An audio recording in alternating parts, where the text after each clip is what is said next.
Owen had always dreamed of visiting Japan.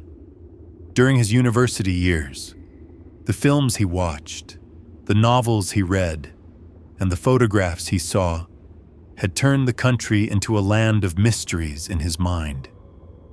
But his dream was never about an exotic vacation. What he wanted most was to escape the crowds, to avoid the neon lights of the big cities, and instead to see the quiet towns of the countryside. The places tourists never bothered to visit, the villages written in tiny letters on maps, streets where no one knew a stranger's face, yet ancient habits still lingered in daily life. After spending a few days in Tokyo, he changed his plan. He had seen enough of the city. At the train station, he went to the ticket counter and asked, "Somewhere far away, a small place." The clerk looked surprised, then pointed at a spot on the map. It was an old hot spring town, hidden between mountains, Kurohama. Owen had never heard the name before. That was exactly what he was looking for. The journey already felt strange from the start. As the train left the crowded stations and entered the countryside, the number of passengers in the car began to dwindle. Owen was glad to see the seat beside him empty, but the silence pressing in was heavy. Looking out the window, the tracks seemed to stretch endlessly through fields and forests. At the smaller stops, people got off, but no one got on. Eventually, the train reached its last stop, a tiny platform with a single attendant waiting. The road into the town grew narrower after the station. Dragging his suitcase, Owen walked. The first old woman he passed glanced at him briefly. Owen greeted her in English, but she didn't answer. Normal, he thought. Maybe she didn't understand.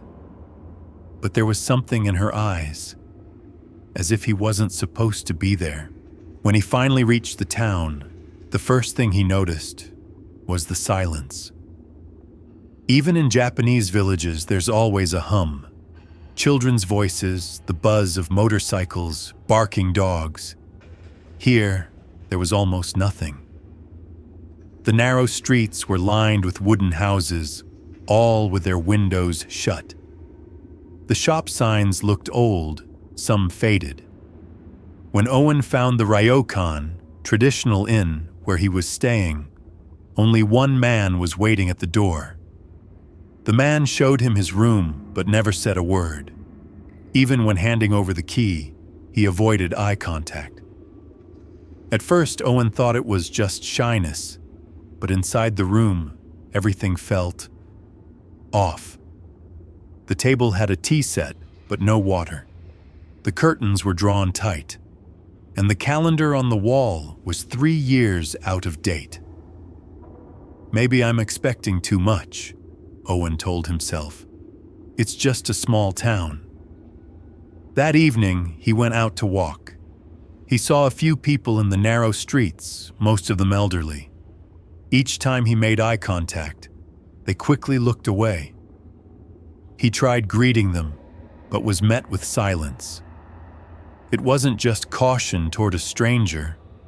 There was something deliberate about the distance they kept. Eventually, he found a small shop at the corner. Inside, an old man sat behind the counter. Owen tried English. "Can I get some water?" The man didn't answer. He simply took a bottle from the shelf and placed it on the counter. When Owen held out the money, he noticed the man's hands trembling. The old man pulled back quickly without ever meeting his eyes. As night fell, Owen realized he was alone in the streets. Almost no lights came on in the houses. A few gave off dim glows, but their curtains were drawn shut. The chill of the air pressed down on him, heavy with unease. Walking, he felt as though his footsteps weren't the only ones being counted. Every time he turned, he found nothing but empty streets. At the ryokan, a pair of unfamiliar shoes stood outside the door. Inside, no one was at the front desk. His room was untouched, but sleep wouldn't come. Somewhere in the distance, there was a sound, a drum beat. Low and steady, struck at regular intervals, then gone. Who would play drums at midnight? At dawn, he left to explore again. Climbing a slope, he found an old shrine. Torn cloths fluttered at its gate. Stone statues stood at the top of the stairs, but most had their faces smashed. Owen raised his phone to take a photo. That was when he noticed a child in the shadows of the shrine, dressed in a black school uniform, pale as chalk. Owen smiled and waved. The child gave no response, only stared. Then, silently, the boy turned and disappeared into the forest. A knot tightened in Owen's stomach. This place is too quiet. I shouldn't be here. On his way back, an old woman suddenly approached him. For the first time, someone spoke directly to him. Rapid Japanese spilled from her mouth, her hands gesturing frantically. Owen couldn't understand a word, but the urgency was unmistakable. One word in particular she kept repeating: Kaidan. Kaidan. Then she gripped his arm and tried to push him away. Shaken, Owen stepped back. The woman's face was filled with desperation before she hurried off. In his mind, only one thought repeated: they don't want me here. That afternoon, he came to the town square. At its center stood a huge black stone. Its surface was polished, as if countless hands had touched it for generations. But no one was around, not a single person in the wide open space. When he drew closer, he saw deep markings on the stone, like letters, but unreadable. The moment his fingers brushed against it, a vibration pulsed through his chest. Not sound, but pressure. He snatched his hand back, heart pounding. When he tried to return to the ryokan, the streets were deserted. No children, no shops open. Dusk was falling too quickly. Panic rose in him as he realized he was looping, passing the same narrow street 3 times. Finally, he found the ryokan. The door was open. Inside, the front desk was empty again. "Hello?" he called. No reply. Climbing the stairs, he saw muddy footprints on the floor, leading to the guest rooms. He swallowed hard. His things were upstairs. He had to go. His heart hammered in his ears as he opened the door to his room. His suitcase was gone. In its place was an old cloth bundle.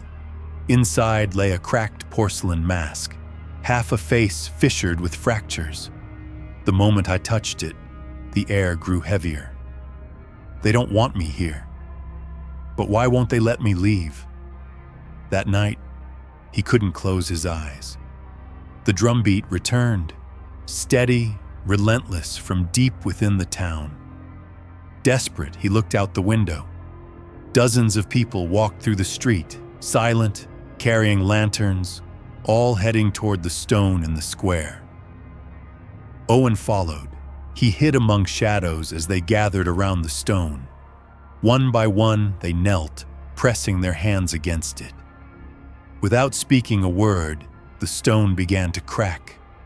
Fissures spidered across its surface, as though something inside struggled to break free. Then, as one, the townspeople raised their heads. Every face turned to him. Owen staggered back. The crowd advanced in unison, silent, relentless. He ran, blind with terror, through the labyrinth of streets. But every corner was the same. Every alley led nowhere. Behind him, the footsteps never faltered. At last, he found the shrine. He charged up the stairs, lungs burning. Inside, the dim chamber was lined with masks. Hundreds of cracked masks hanging from the walls, each with empty eyes. He backed away, a sound behind him. At the entrance stood the townspeople, filling the doorway. At their front, the same old woman he had seen before. She raised her hand and spoke a single word: Kaidan. In that instant, Owen understood. This town was not just a place, it was a story. The warning had never been about superstition. It was a cycle, alive and unbroken. When strangers came, the silence consumed them. The crowd closed in. Owen tried to scream, but no sound came out. The silence of the town had gripped his throat. The last thing he saw before the darkness took him was the cracked mask being placed over his face. By morning, the town was quiet again, as if nothing had happened, and all that remained of Owen was a mask on the wall.